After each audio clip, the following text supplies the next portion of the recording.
2026 ప్రపంచ కప్ బంతి ఆవిష్కరణ. 2026 ప్రపంచ కప్ ప్రారంభానికి 252 రోజుల ముందు ఈ గురువారం ఫీఫా అధికారికంగా పోటీలలో ఉపయోగించే బంతిని ఆవిష్కరించింది. దీనిని యునైటెడ్ స్టేట్స్, మెక్సికో మరియు కెనడా ఆతిథ్యం ఇస్తున్నాయి.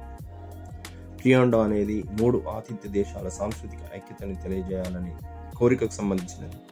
ట్రై అనేది నిర్వహణ దేశాలను సూచిస్తుంది, అయితే ఓండా అనేది శక్తి మరియు సాంస్కృతికతను అనుసంధానిస్తుంది. బాలు 4 రంగులను కలిగి ఉంది.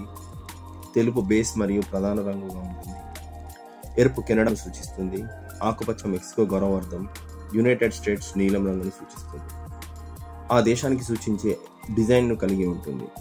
ఆకుపచ్చ రంగులో మెక్సికో డేగా ఉంటుంది. ఎరుపు రంగులో కెనడియన్ మాపుల్ ఆకు, నీలం రంగులో అమెరికా నక్షత్రాలు ఉంటాయి. ఈ బంతి 4 ప్యానెల్లను కలిగి ఉంటుంది. ఇంతకుముందు మనకు ఫుట్బాల్ అనేది 32 ప్యానెల్స్తో కలిగి ఉండేది. గత 2022 అంతకుముందు జరిగినటువంటి వరల్డ్ కప్ నుంచి ఈ యొక్క మార్పు అనేది జరుగుతుంది. Thank you.